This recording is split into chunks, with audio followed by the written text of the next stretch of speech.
रायगड नाशिकच्या पालकमंत्री पदाचा तिढा सुटला. भरत गोगावले रायगड जिल्ह्याचे नवे पालकमंत्री. नाशिकच्या पालकमंत्रीपदी गिरीश महाजनांची वर्णी. नाशिकमध्ये उभाटा पक्षाचा भव्य मोर्चा. खासदार संजय राऊतांच्या नेतृत्वात शिवसैनिक रस्त्यावर. खड्ड्यांच्या मुद्द्यावर मनपा कार्यालयावरती धडक.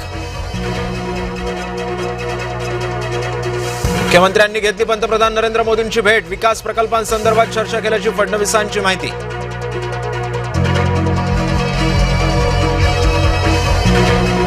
जरांगे पाटलांची सरकार पाडण्याची धमकी. मागण्या पूर्ण करण्यासाठी 28 ऑगस्टचा अल्टिमेटम. 29 ऑगस्ट नंतर सरकारची जिरवणार असा इशारा. मराठा तरुणींबद्दल नवनाथ वाघमारेंचा संतापजनक विधान. तर लेकी बाळींवर बोलल्यावर सोडणार नाही, जरांगे पाटलांचा इशारा.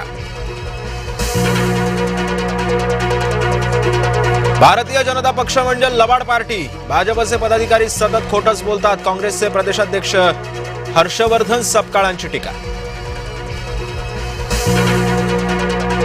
पवारांची राष्ट्रवादी निवडणूक आयोगाच्या कार्यालयाला भेट देणार. एसआयआर प्रक्रिया योग्य पद्धतीने राबवली जात नसल्याचा आरोप. रोहित पवारांचा न्यायालयामध्ये जाण्याचा इशारा. एसआयआर प्रक्रियेची मुदत आज संपणार. महाराष्ट्राची अंतिम मतदार यादी 27 ऑक्टोबरला होणार प्रसिद्ध. तर एसआयआर मोहिमेत सहभागात विरोधी पक्ष उदासीन.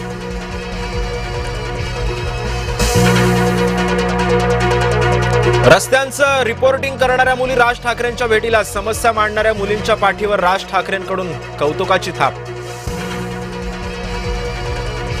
तारापूर एमआयडीसीतील विराज प्रोफाईल कंपनीमध्ये स्फोट. काही कामगार जखमी झाल्याची शक्यता. स्फोटामुळे आजूबाजूचा परिसरही हादरला. भंडाऱ्यामध्ये अंगणवाडीतील स्लॅबचं प्लास्टर कोसळलं. विद्यार्थ्यांना वेळीच बाहेर काढल्यानं अनर्थ टळला. लाखांदूर तालुक्यातल्या विरली खुर्द इथली घटना.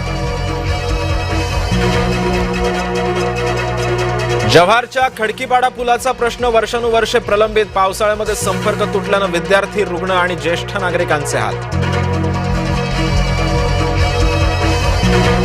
फ्लॅटच्या छताचा स्लॅब कोसळला. 3 जण जखमी. भिवंडीच्या प्रभाग समिती 4 माधवनगर इथली घटना. दुर्घटनेमध्ये 5 वर्षीय बालिकेसह आई आणि वडील जखमी. साताऱ्यातील जुन्या भांडणाचा राग पुण्यामध्ये काढला. पहाटे कॅफेमध्ये झालेल्या राड्याचं कारण समोर. रील स्टार माधुरी कुंभारसह 8 जणांवर गुन्हा दाखल. मुंबई महानगरपालिकेतील सत्ताधाऱ्यांना विरोधकांची धास्ती. बेस्टच्या 22 आगारांच्या प्रस्तावावरती भाजप शिवसेनेकडून व्हीप. उद्या सभागृहामध्ये मोठा गदारोळ होण्याची शक्यता. नाशिक पोलिसांकडून आरोपींची धिंड. अल्पवयीन मुलांवरती कोयत्यानं हल्ला करणाऱ्यांवरती कारवाईचा बडगा. आरोपींकडून नाशिक जिल्हा कायद्याचा बालेकिल्ला अशा घोषणा.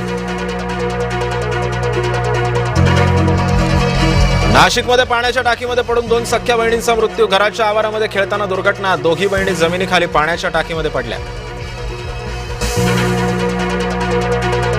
सिंहगडावरती 2 गटामध्ये तुफान हाणामारी. 15 ऑगस्टचा व्हिडिओ व्हायरल. पुणे दरवाजा परिसरामध्ये वाहतूक कोंडी झाल्यानं झाला होता वाद.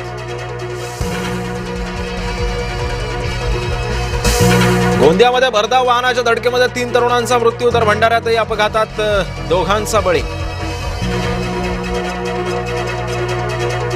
मंचर भीमाशंकर मार्गावरती कारची 2 रिक्षांना जोरदार धडक. अपघातामध्ये 12 जण जखमी. 4घांची प्रकृती चिंताजनक. विहिरीमध्ये पडलेल्या म्हशीची सुखरूप सुटका. साताऱ्याच्या कळम गावातील घटना. कठडा नसल्यानं म्हैस थेट 100 फूट खोल विहिरीमध्ये पडली.